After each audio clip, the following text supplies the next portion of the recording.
Well, look what we got here. Fresh meat. Hey there, fresh meat. Welcome to the slums, fresh meat. Oh boy, here we go. Come on, let's see what you got, fresh. Whoa, what are you doing? Don't shoot him. Shoot me. See what happens. Oh, don't I look so shootable? Look at me. You can shoot me anywhere. Shut up. You shot me. I'm dead. All right there, are you happy now? With the recent announcement that High on Life 2 is dropping this winter, I figured, what better time to revisit its predecessor and try out a challenge run to get myself ready for part 2. And knowing that the game was made by one of the co-creators of Rick and Morty, I came in mentally prepared for whatever nonsense was coming. And trust me when I say this game is pretty weird. Aliens, talking guns, a literal butthole, and a bunch of other nonsense make this game an incredibly fun experience to play.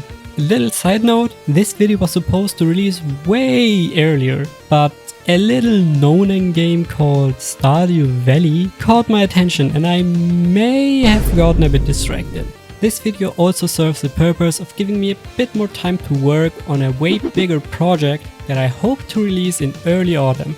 But enough about all that, I will be playing on Hunter mode and only using my buddies Kenny and Knifey as I jump headfirst into my Jango Fett adventure. The game kicks off by letting us play a video game, which is a pretty cool way to start a game. But we get interrupted by our sister Lizzie as she tells us that our mom and dad have left for a trip and she wants to throw a party. She then takes a line, we choose our character, leave the house, and our new extraterrestrial neighbors decide to move in. Oh my god. What did they just do to Mr. Pilfrey? This game. We pick up this weird looking alien gun and as a thank you he spits on us. Should have let you rot on the floor, I guess. Finally! Oh my god, finally I'm free, thank god! What a nightmare! Listen, can you pull the inhibitor chip out of me? It's the metal thing. It's Morty! Oh, it's that feels so fucking much Morty better. from Thank you. Yeah, sorry about the spin. Rick and Morty. I needed to get you infected with the translator I'm microbes. so That's back. sort of how... The gun introduces himself as Kenny and reveals that he's a Gatlian. He tells us to run into that weird looking base and grab the warp drive so we can ender pearl our way out of here. We fight our way back home, set up the warp device, and the big slime ball from earlier reveals himself as Garmantuous, the leader of the G3 cartel, and announces that Earth is now property of said cartel. Kenny warps us out of Earth and we find ourselves in the vibrant alien haven of Blim City. He tells us we need to find the famous bounty hunter Gene Ceruthian. We need to find G, as he's our last hope to stop the G3 cartel. So after harassing some aliens on where to find Gene, we find him lying on a bench looking like he had one too many alien Budweisers the last night. At first he refuses to help us, but offers us a deal. We can have his old bounty hunter suit, but if we die on our adventure, he can have our house. Once we put on the suit, we activate it at the local pawn shop and meet up with Gene and Lizzie back at our house. Gene somehow turned our living room into a full-blown bounty headquarters, and for our first bounty we need to eliminate a local gangster in the slums by the name of Torg. I activate my first bounty, head into the slums and blast through the welcoming committee. Kenny also shows off his special ability that launches enemies into the air, letting me juggle them for extra damage. And then we come to Knifey. And Knifey's a bit special. Fuck you, I'm gonna carve out your anal cavity. Gonna make it 3 times as big. Your shit's just gonna drop right out of there. See what I'm talking about? Oh, perfect. That's exactly... Fuck yes, thank you. Pleased to meet you. I'm Knifey. Now use me. Let me fucking... Oh, fuck yes. Yes, fuck yes. More. I need more stabbing. This game. Listen, How do we get out of here? with my tether ability, I'm more than just a knife, you racist. I can tether too. Look up and latch on. Here, there we go. Knife racism. Oh, fuck yeah. Knife Not as good as system? stabbing, but I don't still know. pretty good. With our freshly unhinged companion now in hand, we slice through a few more goons and make our way to my 1v1 against Torg. And to be honest, this boss fight is really easy, as most of her attacks are either laughably easy to dodge or can be bounced right back at her. So after about 3 minutes of light cardio, this End Queen is now stunned. I feel pretty Get good. I teabagged. really didn't know if On my way home to collect the payout, I cracked open some lugloxes. These boxes are filled with pesos I can use for upgrades at the pawn shop or with other vendors throughout the game. Back home I stab Gene in his tummy, turn in my bounty and go to the pawn shop to buy the dodge unit and some more useful upgrades. For my next bounty, I had to choose between Douglas and Krubis, and I went with Douglas, wanting to save Krubis for a reason you will see in a little bit. So we jump into the bounty 5000. Yes, this also works as a teleporter, don't ask. And now on Anakin's home planet we're being harassed by the locals, and I solved the problem by using my impressive persuasion skills. And I can't believe what I've got to you. You know, we're free to You're move cool. along now. Now in the suburbs of Dragtown, I introduce myself with my best London cameo and then go deeper into the city to get gooned. Can you please just be normal? I mean gooped up. Don't worry. First group's on me. Just tell all your buddies about it. I'm just. Oh, this fucking. Oh my god, the smell. Oh my god. Yummy. Okay. Tasty nacho cheese sauce. We're just cheesed up right now. Covered in some sticky icky, we entered the G3 recruitment facility to prove ourselves through a series of combat challenges and a very sketchy obstacle course. Along the way we meet a suspiciously charming octopus named Dr. Droopy, who forces us into solving some minor puzzles before moving on. We are then dropped into an arena for the final test, a chaotic free-for-all. Nothing here is too difficult, but things got close in the end.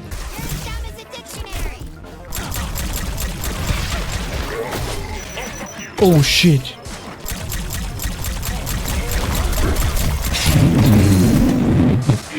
I was 1 HP. I got healed in like 1 millisecond before the one took a shot at me.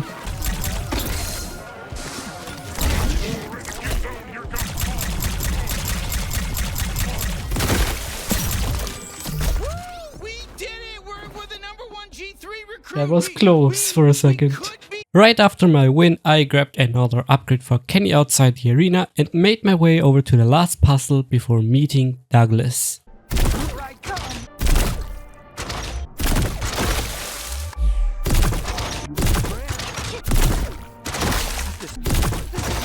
And there we go.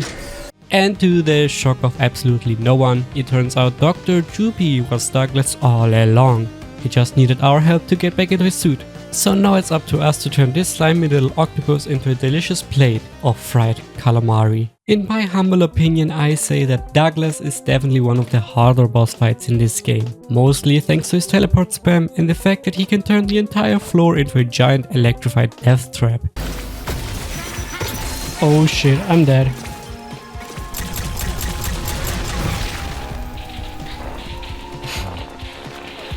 Okay, that's the first step. And we have to start all over again. That said, I beat him on my second attempt, as the glove shot and knifey combo absolutely melts his health bar, and aside from his traps he barely does any damage to you.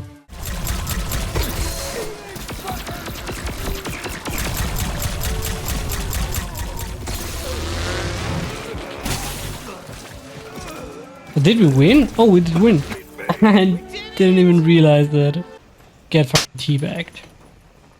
We then pick up our new Gatlian Sweezy, who has some pretty sick abilities, but we ain't using her. So back into my smelly pocket you go. Back home I turned in the bounty and decided to take the next bounties the following day. I kicked things off by spending all my spare cash at the pawn shop, buying every upgrade I could for Morty, including a new mod. Okay, I'm gonna equip him with this mod and move on, because as far as I understand, this one is better.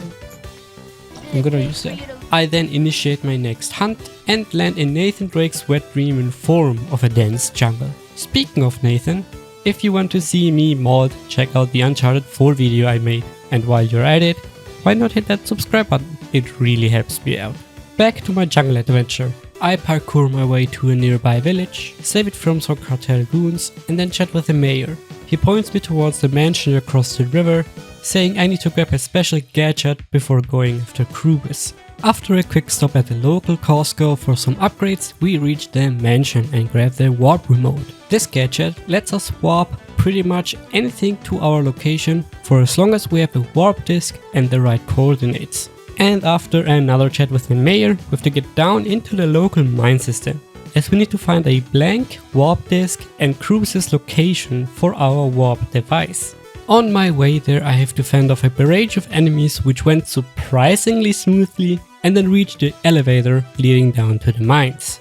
And here is why I went after Douglas first, as you need Sweezy for this specific conversation, and if you choose the dialogue option, I'm the new boss, you are rewarded with a pretty cool Easter egg. Alright, listen up you maggots. Sweezy's the new boss in town and you all gotta do what I say. I'm gonna whip your shit into shape. Any questions?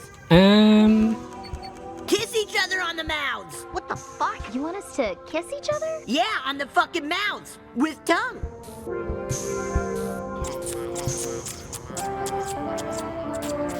I love video games. Everyone fight each other! Oh, that really hurt! Hey, whoa, what are you doing? You can't just hit them like that. Get your hands off them! Good work, guys. What's next? Okay, this is pretty drastic. We're gonna do fire each other. What? I need this job. Too bad, you're fired. Pack your shit and get out. After my best Jeff Bezos impression, we grab the coordinates to Krubus' location and shortly after a blank warp disk. Once we are back to the surface, we fire up the warp remote and initiate the boss fight. We'll all be damned. We found Krubus officially. Hey, come down here, asshole! No!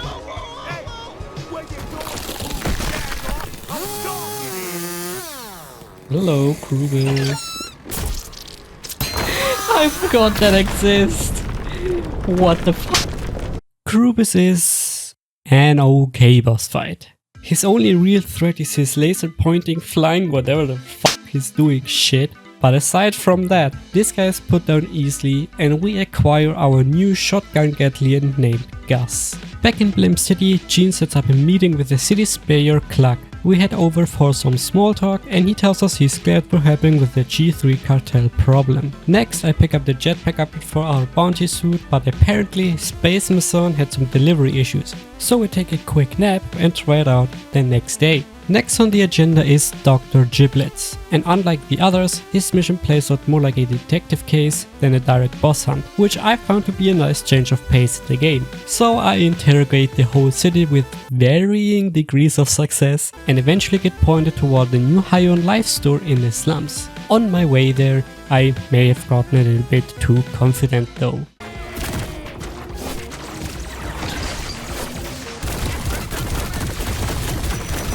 Wait,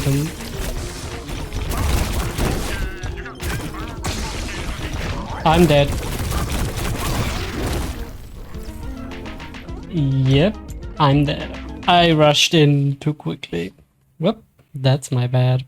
With a bit of sense knocked into my little goblin head, I make it to the store, only to find no further leads. But at least I didn't come for nothing, as I pick up the mag boots, which let me walk on walls for as long as I have magnetic plates. Back at home, we are surprised by two federal agents sent by Major Clark. They direct us to visit him and he hands over a warp disk with the coordinates to Dr. Giblet's base back on Zephyr Paradise. So back to the jungle we go, and remember what I just said about being too confident? Well, it happened again.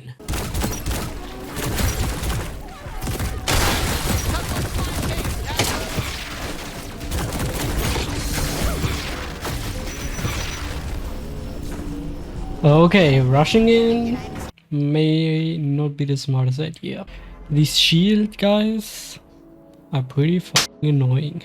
Clearly, having learned nothing from my mistakes, I finally decide to play it safe on the next attempt and eventually make it to Dr. Giblet's lab. After poking around, I assumed I had to track him down somewhere else, which led to me running in circles for around 30 minutes, only for me to realize I was just being stupid. Okay, I'm just stupid and I should have listened more carefully to the dialogue, because our little friend the Suit.io said he's gonna hack the door. And he did, so yeah, I kinda trolled. Anyway, after some more Sherlock homing, we have enough clues to find Giblets. Also, shout out to my webcam for dying mid-recording and to my dumbass for not noticing. So, enjoy a dancing shark until it's fixed.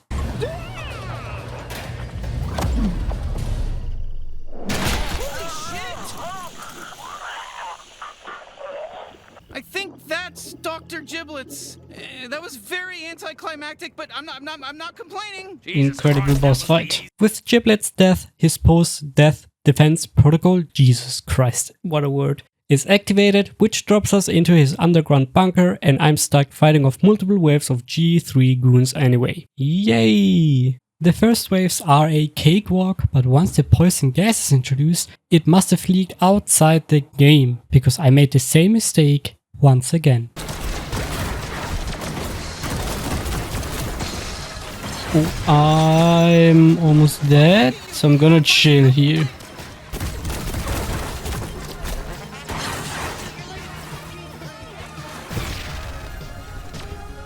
Okay, that didn't work. Stop doing that! But on my first try, part 2, I finally cleared the arena, grabbed my next Gatlian, and got the hell out of this godforsaken lab. Our newly acquired Gatlian is basically dead. Like, damn, look at him. Not even I look that bad after a good line of. We hand him over to Gene and hope he can work some magic. And wasting no time at all, I jump into my next bounty against the holy trinity of walking meatballs, also known as the Scrannel Bros. For the last time, we are back on Master Yoda's hideaway planet, hunting down the Scrannel trio. During our hunt, we find and rescue our final Gatlian named Creature. He is actually my favorite gun and my original first pick for this run, but finding him this late forced me to stick with Kenny. Shortly after, we take on the first of the 3 bros. He does a Randy Savage flying elbow drop and sprays a wave of pickle juice on landing, but other than that he goes down fast and then runs off, which might be a tiny spoiler for what's coming up next. Next up is the fight with Angela, and unlike her twin sister who's off searching for their mother in Silent Hill, this Angela gets absolutely owned by her dad.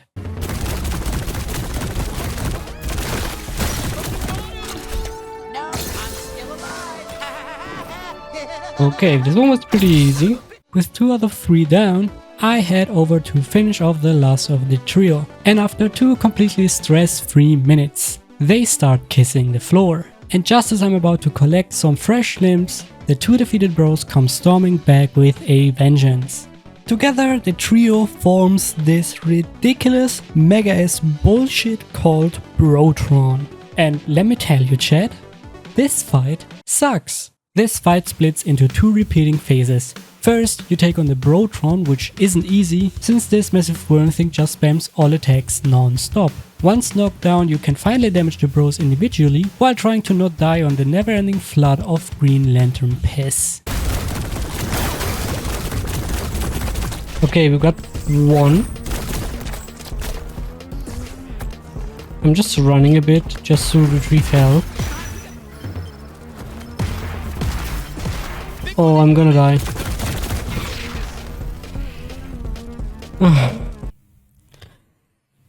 This boss fight is the worst one. Oh, fuck me.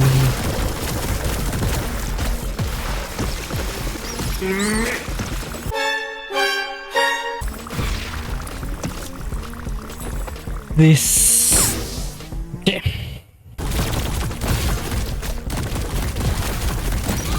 Okay, we got the second. And now we should be fine. As long as I don't troll. There we go. That took not that many attempts. I thought surely I would be struggling here a lot, but that was honestly pretty easy. With the hardest boss fight finally defeated, we can leave this cursed planet and head back home. Once there, Jean tells us that Lizzie ran off with her new alien boyfriend and that we should look for her at Applebee's in the slums. But before we head out, Kenny asks if we can leave the other Gatlians behind and have a little one-on-one chat. Once we reach America's favorite fast food joint, Kenny drops the bombshell that he's the reason his home planet and species were wiped out. Long story short, he got curious about the outside world, got mixed up with the G3 and ended up leading them straight to Gatlas. Out of nowhere, Lizzie and her boyfriend Tweak show up outside, hop into a space van and vanish into the outer worlds. And if things couldn't get any worse, the G3 launch an assault on Blim City, so we sprint back home to save Jean. Or at least try to.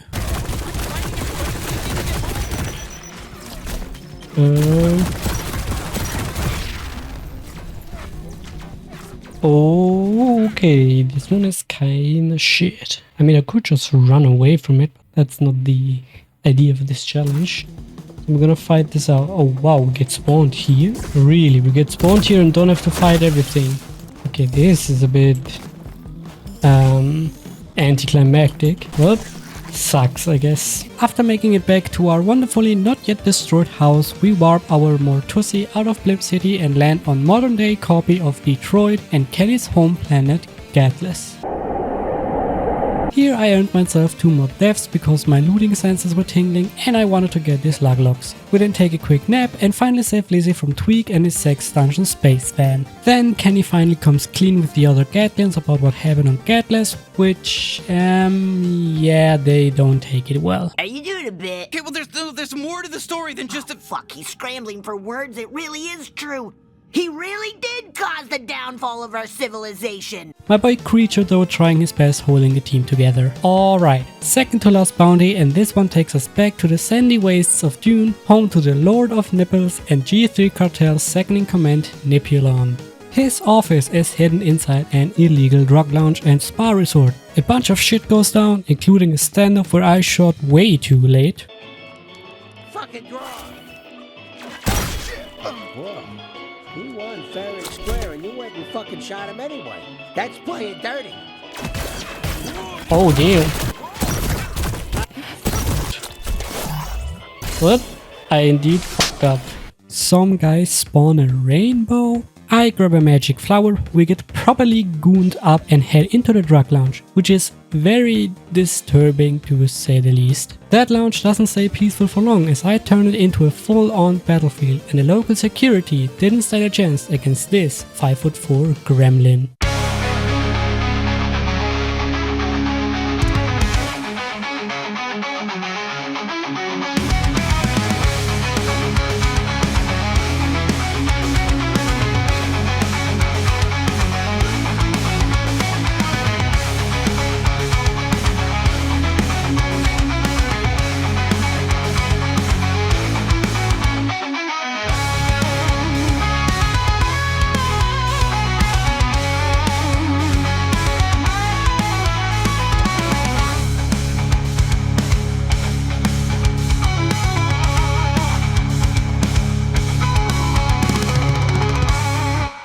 The fight against Nipulon is less of an actual fight and more of a confusing fever dream. You cycle through different hallucinations and random ways of fighting, but it's all worth it because the reward is high at the end of the hallway.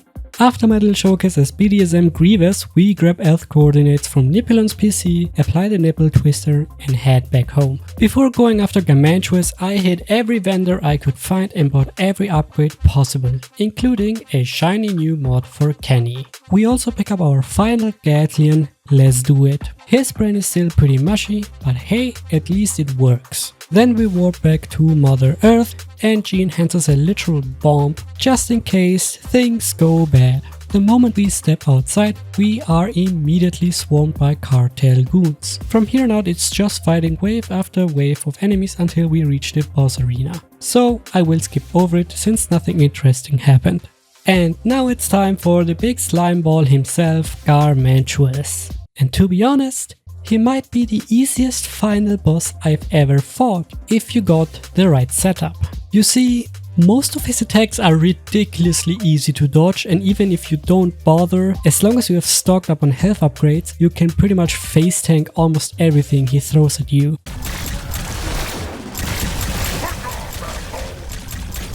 Alright. Shit, now's our chance. Is he bugged?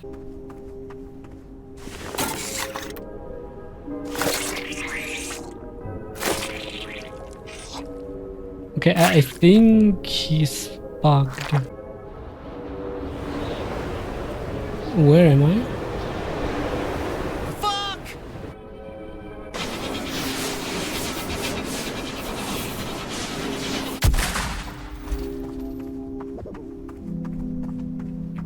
Okay, I think he's bugged. I'm gonna restart the checkpoint and hope that this doesn't troll me.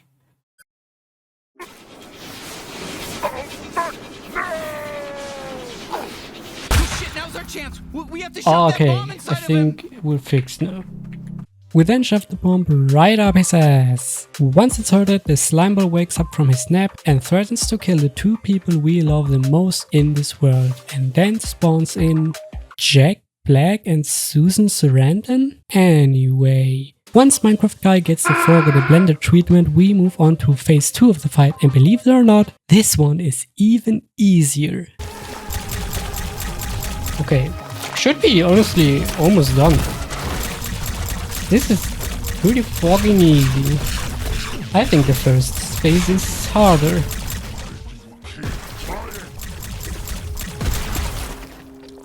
We did it!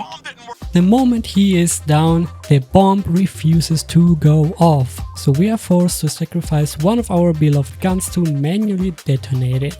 I went with the reasonable choice and gave Kenny his chance for redemption. 07 Kenny. Just let me do this, Bounty Hunter. It's the only way. Traveling It with was- you has been the highlight of my it was life. a nice- I'll never forget this. Shut up. because Oh, shit, it's done! Somehow Kenny survived and only got a few scorch marks. Pretty anticlimactic, I know. And with that, Earth is now saved and I can retire until winter for part 2. And that's High on Life. Weird and creative game, but also fairly easy. I only managed to die 9 times, which says it all. So with that in mind, I rate this challenge as a 2 out of 10 space guns. With decent movement and aim, this run becomes very trivial and doesn't pose any big threats, besides the Brotron fight. Although this was recorded off stream, I stream most of these runs live over on Twitch, so feel free to drop a follow there too. If you're into challenge runs like this, consider subscribing, and a much bigger project is on its way. I'm hoping to release it this autumn, so keep an eye out for that. Plus, if we hit 250 subscribers before the year ends, I will play a horror game with a challenge of chat's choice, since I hate playing horror games. Have a great rest of your day and thanks for watching.